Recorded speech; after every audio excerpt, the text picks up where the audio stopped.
Greetings, Commanders, and welcome back to the Deep Space Carrier series here on Elite Dangerous. Today's episode is going to be a mining episode. We just finished up our carrier reposition, the one we do every week at 6 p.m. Pacific on Sundays. So this video will publish on Monday evening as part of our regular stuff. So yeah, trying to get out of this mass lock here. We are going to go. We already flew ahead during the last week of exploration to come find this. I want to talk about that here in a second, but before we get into that, I would like to ask those of you who have not subscribed yet to help us reach the 10,000 subscriber mark. It is our next major channel milestone, and the number only goes up if you actually press the button. So please go ahead, do that now, make that happen. Like the video to help it spread out to other people so that they have a chance to subscribe as well. And finally, we do have more than 1,600 videos of various different video games available for your perusal. They are organized in a nice, neat little playlist for you to find very easily, and there's bound to be something there that you're going to be interested in. So be sure to head over to the channel when you're done here and find another series to watch in addition to this one. So all of that said, like I stated at the beginning of all of this, we did kind of explore ahead to come find the tritium hotspot that we're about to go mine right now. But I think I'm going to change up the way that I do this process in the future. Let's see, 180. Okay, well, fortunately, it was far enough away that I didn't get punished for it. But my tab key is my boost key for this, and it stuck on me. So I don't know what happened there. Anyways, doesn't matter. It fixed itself. I am just going to wait till we need to find points of interest. And, of course, I got distracted, and now I'm going to be punished for it. I was stating during my live stream that it really irritates me that this game requires you to maintain singular focus on it, and you can't be doing anything else. It's super frustrating. Like, I don't want to have to put it at 3/4 throttle to get the super suits and put the super cruise assist on to not overshoot my target. Really annoying. Anyways, uh-oh.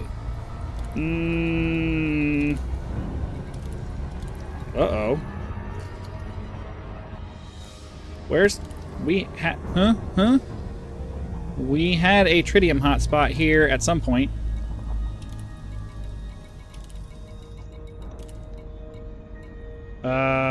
Did it... Okay, maybe...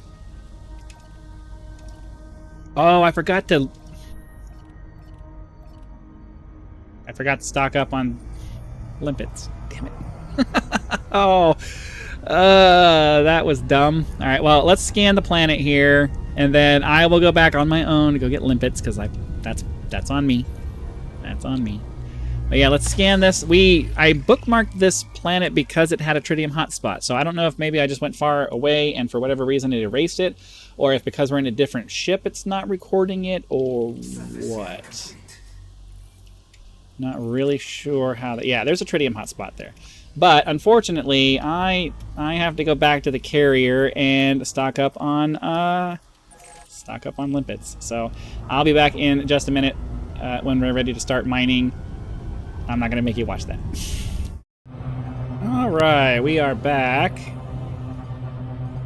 What's ridiculous is I had my throttle set to 3/4 throttle way before I got over here, and like before we even hit 6 seconds, but it's still forcing me to.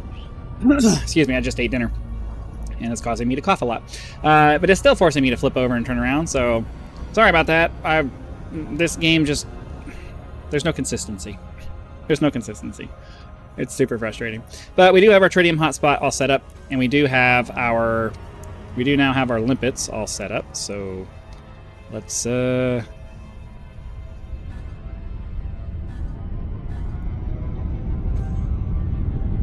to blast our way into here. And we'll grab ourselves some tritium and then move on with our day. Now, I want to talk. I did talk about this during the live stream, but I want to go ahead and talk about it again here on the video because I know that I would imagine that a lot of you probably didn't end up watching that live stream, which is fine. I did, over the course of several mining sessions this week, play around with my cutter that I have set up for, which is mostly set up for doing cargo runs, but I do have 2%. I do have a bunch of mining lasers and stuff that bought to bring with me for the trip here. And I have a setup that is supposed to be optimized for laser mining in the cutter. And I did that, and it was actually doing pretty well. In the space of about an hour, I guess we're not doing that one either. In the space of about an hour, I got about 110 tritium. And I'm not a prolific miner. Like I'm not super efficient with my stuff because I don't do it very much. So we'll go ahead and do this one. Sorry, hold on, I gotta make sure my cargo scoop stays open. Okay, because it opens and closes your cargo scoop to deploy the things, and it confuses me sometimes. What was I trying to say? Oh, so I'm not super good at mining. I don't have a lot of skill. I don't practice very much. I do this every once in a while. So I'm never going to get to the point where I'm super efficient with it, because this is going to be every, I don't want to say every once in a while, but it's going to be regular but not constant, and I'm not going to get tons and tons and tons and tons and tons of practice out of it. So that's just not the way that this is going to end up working. So the point I'm trying to make is that I'm sure that the ship that I have could probably make a lot more if I was way more efficient with my time and getting onto the next asteroid and getting it ready, but I don't have that process down yet. And I don't know that I ever will, because like everything I do in gaming, I'm very casual about the things that I do. I'm not really trying to stress out too much. And the focus that it takes to sit there and like just constantly be paying attention to being efficient with every move you make and time you spend and everything you're doing is not really the way I do things. So with this ship, I was able to do about 45 minutes to an hour, and I got about 93. And it was mostly laser mining. Because the issue I was running into with my cutter was that the class 2 lasers that I have on it has these same 4. Like, I actually swapped them off of this ship to put it on the other one. Are they following me? Okay. It has these 4 pre-engineered class 1 mining lasers, right? That give me the really crazy extra distance. And then it has 3 class 2 mining lasers on it. And the problem is that the class 2 mining lasers draw so much power that it drains the capacitor really quick. So what ends up happening is that I'll use the class 2 lasers in addition to these 4 here for a few seconds. It drains my capacitor, and it does quickly drain the percentage of minerals off of the asteroid, but then I still end up having to wait for a recharge to use it again. And, so overall it's definitely faster, but it's because you have to wait for the class 2 lasers to recharge. Even with all my pips and weapons, it ends up not being so much faster that it's worth giving up the fun factor I have in this ship. So yeah, I'm more or less, so far my plan is to just keep mining in this one, because this one can also do the subsurface mining. So when we come across asteroids that have that, which it looks like this one might actually, I don't know, does this one have it? Let's look at the contacts here. Should pop up as a, some of these will have like surface deposits or subsurface deposits, and I have the displacement missile rack on here, so when we come across those that actually have that, we'll be able to take advantage of that. So that's the plan. I still need to do a little bit of, I still need to do a little bit more work with my Corvette that I have set up, that also has a mining setup that I have equipment available to put that on there for it. No, we're not doing that one. But I haven't really put much effort into actually doing that one, so, and it looks like our limpets have already gone ahead and finished there. I was going too fast. Let's try that again. Unfortunately, if you're going more than 100 meters per second, you run into your limpet and it makes it fail. So, are you gonna go? I pressed the button and it didn't do anything. All right. So yeah, we're gonna hang out here in the asteroid belt, mine for about 30 minutes, for about what an episode would take, just to get some content in here for you guys, something different other than just, scanning or landing and scanning systems, and occasionally landing to scan some biology. Sometimes it's nice to just bust out the mining lasers and maybe do some subsurface mining and stuff like that, just to, variety is the spice of life. That's kind of the idea here. So yeah, like I was saying, the cutter is nice. It mines a fair bit faster than what this does, even with having to wait on the Class 2 lasers to recharge and then spool them up again. It's still faster, but and I would imagine I probably don't have my cutter engineered properly to make it to where, because the guide said that you should be able to completely deplete the asteroid before the capacitor finishes. So that's probably contributing to the fact that that's probably a major contributing factor as to why it's not that much faster, because I'm not able to leave my Class 2 lasers on all the way until the asteroid is depleted. So I'm sure that's a part of it. I'm not sure what I would need to go back and look at the guide again to see what I would need to change to make that work. But we're already out in space now, so making those changes may not be possible because we're just going to go ahead and do that. That's the great thing about these pre-engineered ones, is that they have the extra range. Hold on, let me make sure that there's no tritium subsurface deposits from that asteroid. Sometimes I move away and then I realize, oh, there's a subsurface deposit over there that I can go grab. I better go do that. You may notice that there are lights behind me. Those are not new lights. I've had those lights for several years. But recently, I have a pair of those strips. I have one on that slide behind me, and then one strip right above me on this 13-foot slide that I have here. The USB port that powers, or the USB and my outlet that are available on that side of the trailer, where the power side for that is, have both failed on me, so I'm not able to turn that one on. So I haven't been turning on that one, because I've been using them for ambient lighting, because I like it to be dim in my trailer. And I just never remember to turn that other side on, because I'm not able to turn this side on. And I end up having to have other lights on to compensate for that anyway, so I figure I just never turn them both on. But I ended up having a power outage today, and when I plugged everything back in, it turned the lights back on, reminded me that I have them there, and when I turned them on and saw it in the camera, I was like, oh, it's kind of nice. So I'll try to remember to turn those on from now on, because it adds a little bit of visual interest in the background. So let's see. Yeah, mostly... Well, let's go over here and make sure... I always have to try to make sure... Okay, and then...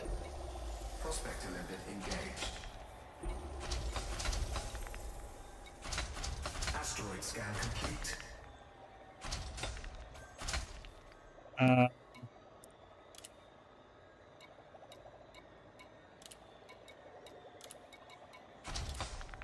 I mean, realistically, I don't know why I have these on the ignore list.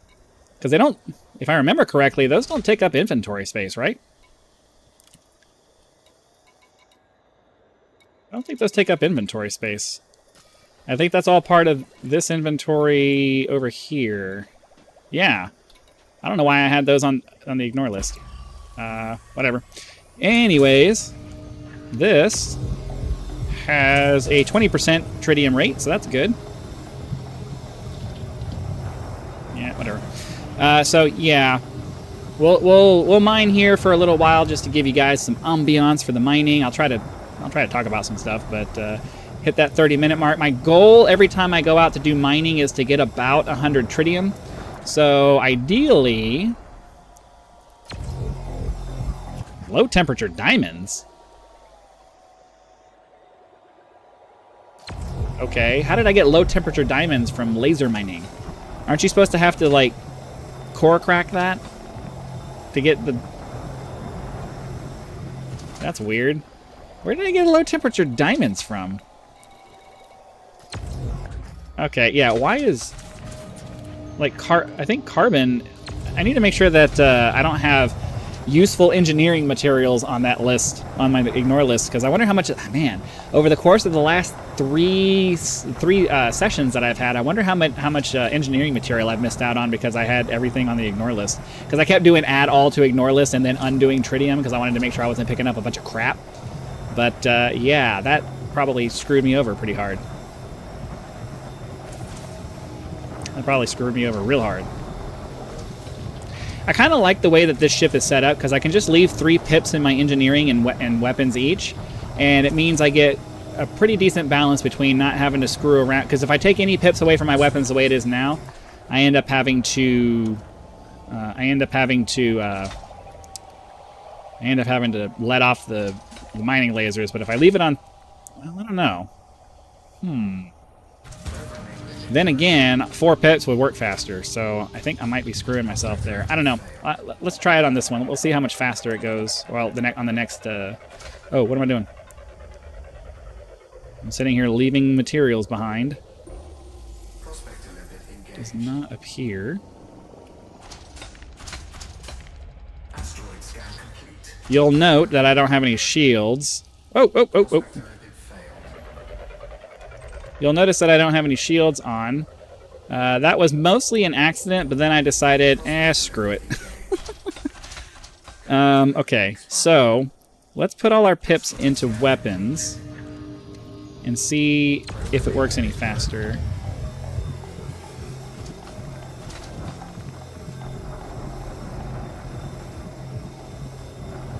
And it has to, right? More energy, which should make it work faster, should make it work more effectively. Does distance matter? I don't know. If I'm hitting it, it should be working, right? Like, and I don't really need 3 pips in the engines, so at least I don't think so. This is, I should not have done this one. I was mostly just because I wanted to hurry up and get the test done.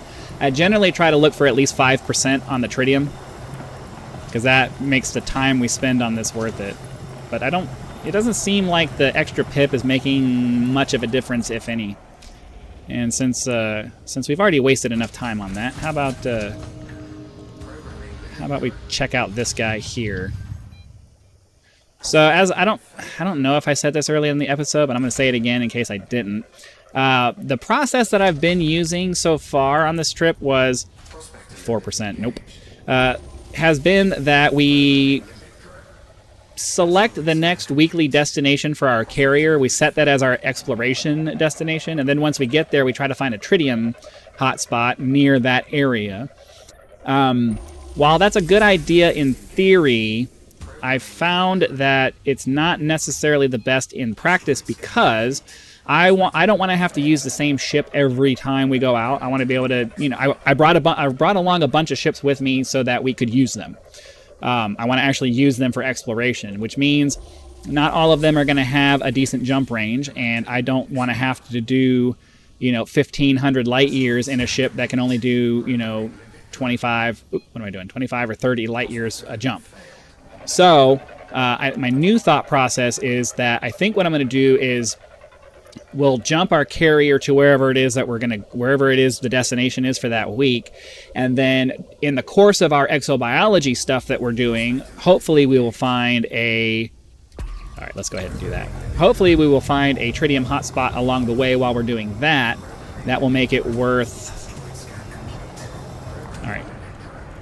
So we're going to finish this one off. I noticed that this asteroid to our left glowed, and I'm curious to know if glowy asteroids have a higher chance of providing higher percentages of tritium. So we're going to test that theory out here in a second. I'm going to leave my pips at 4 pips because, we're doing mining and that's what we need to do. And theoretically, we don't really need, especially when we're focused on just doing the mining part, the reason I liked leaving my pips at 3 and 3 is that I never had to change it. I never had to swap it back to engines to get more speed, because 3 pips in your engines is pretty good. It's not, you don't necessarily need. So this guy here was giving me some yellow highlights, which means he's like super bright yellow, and he's the kind of shape where you would expect to find a core. So I think this might actually be what we find here. Yeah. That's a core shape asteroid. Usually the cores are the ones that have like a ball kind of shape with nodules and stuff sitting out on the edge of them. I mean, there's a few different kinds of core-shaped asteroids, but there's a few different shapes for the core asteroids, is what I was trying to say. But yeah, the ball-shaped ones are. Oh, yeah, see? And then, but I don't think that one's going to glow, right? Yeah, so the problem is that it seems like the pulse wave analyzer is pretty much only for looking for core asteroids, more or less.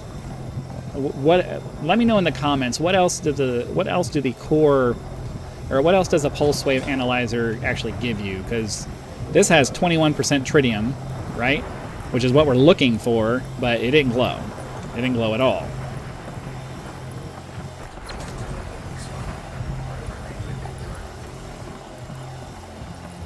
Oh, that one had a bunch of...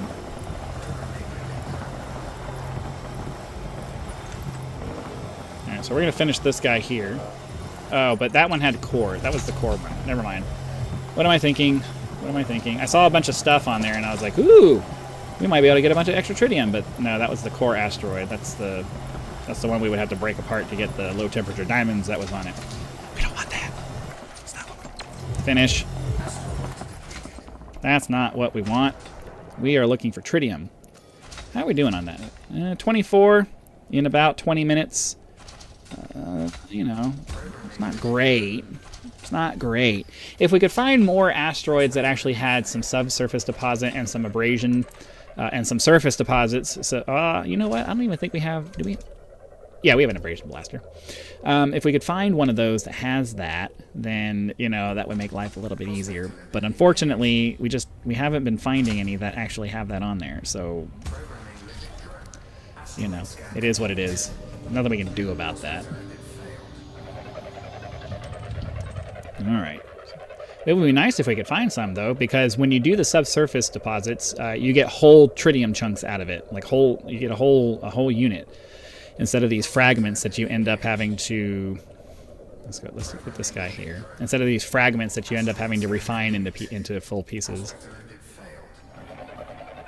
But it is nice that my air conditioner finally turned off. Now I can actually hear my game.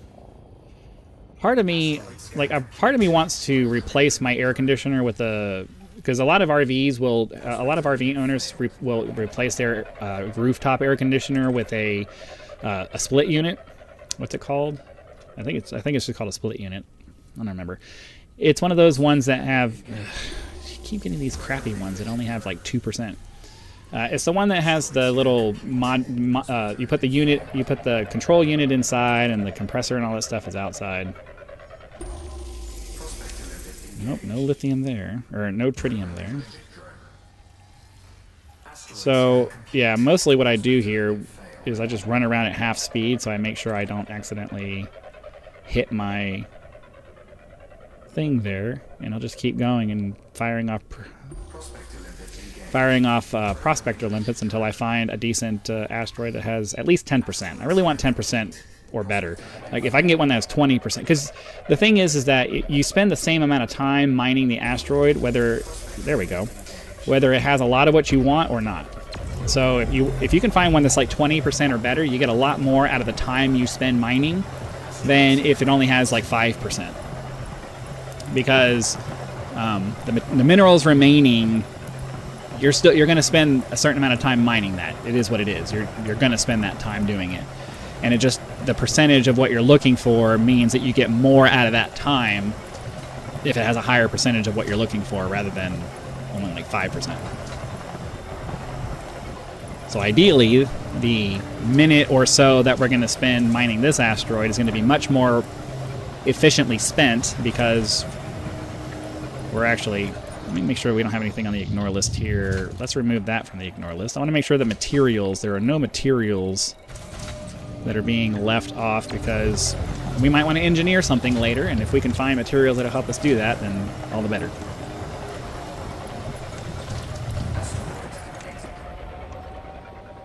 Okay.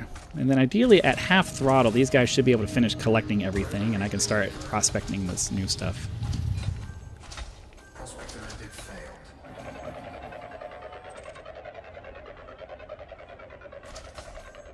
See what we get here.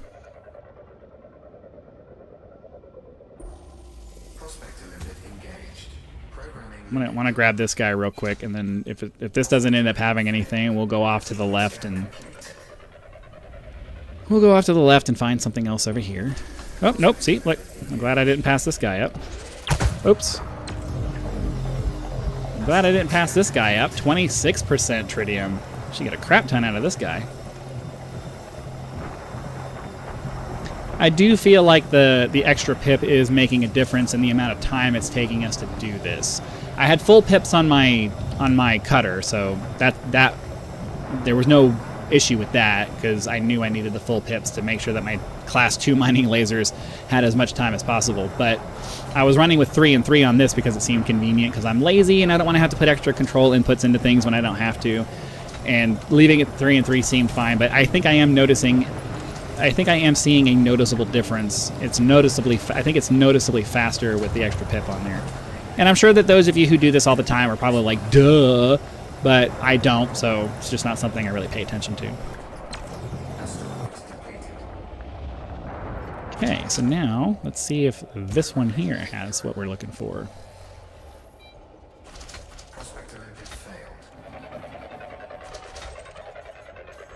So I'm sure that there are strategies that I could use to actually make this process go faster, like not like pre-firing limpet, prospector limpets and stuff like that. While I know that that's probably a faster way to work, it would confuse me, and I'd start losing track of what limpets I fired and which ones I've done already, and it's just, yeah, I like to keep it simple, which means that I'm not going to be able to be as efficient as I probably could be. I prefer to do it that way. I very much prefer to do it that way. Oh, a collector. Well, yeah, thanks. Fly right into my laser. Appreciate that. Are your mining lasers able to destroy those? I wonder. Fortunately, because we have the extra long range on these, I was able to spend most of our time coming over here doing getting mining done, so that's cool.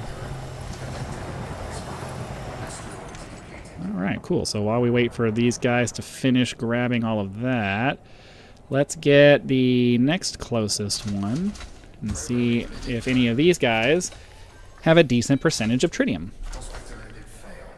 But realistically, we're going to end the episode here in just a minute because we're almost out of time. And I don't think you guys want to sit here for the entire hour. Oops. For the entire hour that it's probably going to take me to get up to 100. Because what are we up to now? We're 38. That's not bad. For 27 minutes, or not even 27 minutes, because we spent the first few minutes getting over here and then realizing we didn't bring limpets and all that stuff. I think we're making a pretty decent, for what we have here, I think we're making pretty decent progress in, you know, mining what we need to mine. So I'm relatively happy with the setup that I have here. I still will try to, you know, play around with my Corvette build to see if maybe I can get a little bit more out of that, because the Corvette is nimble enough to, you know, make it reasonably fun to reasonably fun to fly around in the asteroid belt. So we'll see.